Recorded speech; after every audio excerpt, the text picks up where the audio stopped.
So we're at Hauser and we're walking into their new exhibition on West 22nd Street of the sculptures and paintings by Camille Henrot. Camille is a French-born artist. She's a filmmaker and a sculptor and a painter and a conceptual artist. And this is her first major exhibition in New York City at Hauser and Wirth. She's based in New York, but she was born in France, so a lot of what she thinks about is both sort of universal, but also very personal to her.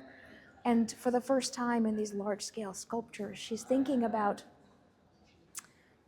the universal concepts of relationships and human desire for order, to make order out of chaos. You walking into the gallery and the floor itself dictates our experience. It's no longer just a white cube space of an art gallery. It's now positioned almost like a playground. You have this incredible installation of dogs, the way that we're used to seeing dogs in New York City, in the United States in general, being walked by dog walkers, many leashes attached to each other, walking and abiding by the rules and regulations that humans have set up for them. They're both whimsical and joyful, but they're also mining interesting concepts about relationships between caretakers and their subjects, if you will. And in fact, most of the rest of the show is really about our need for structure, that out of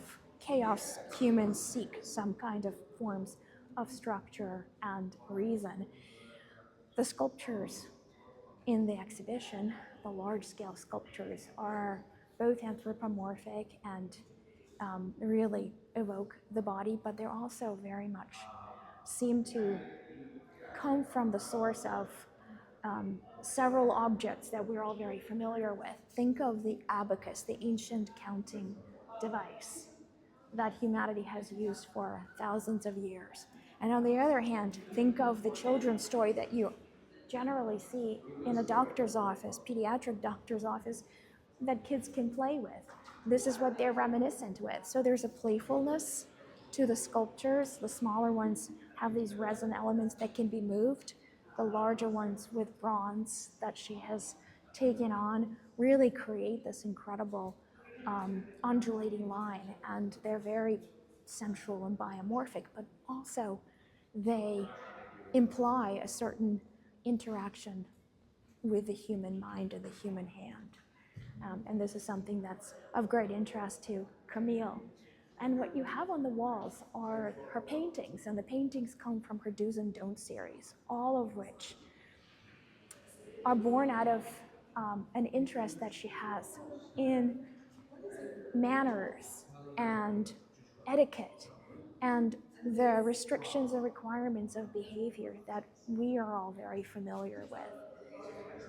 She was once moving from a studio to a studio, and she had to throw out a lot of things, and one of the books that she found was this etiquette book. We think of etiquette going back to the 19th century, early 20th century, something that we all had to study, how to behave in the world. So the do's and don'ts come from that notion of, in certain ways, how to interact with one another, learning the rules of the game, right, in society, in polite society, but also a way to manipulate behavior.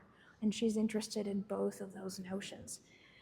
And in an interesting way, she creates her paintings with a process of silkscreen printing, but also applying paint directly out of the tube sometimes, creating layers and layers of daily ephemera, whether it is pages from the book, whether it is some kind of documents or even children's homework. All of that becomes material for her investigations of human interactions, relationships, and behavior.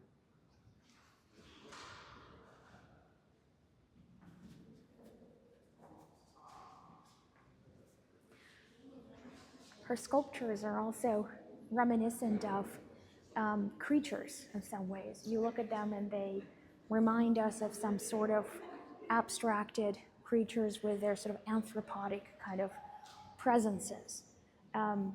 Is this a slide, or is it kind of a organism? Is it a belly of a woman and a breast over female body? Or is it kind of the antenna of some sort of extraterrestrial being? We don't know. All of that can be a possibility, a playful possibility. But again, it really stems from her investigations into human behavior and human interaction and the way that we relate to the world and live in our civilization and our society.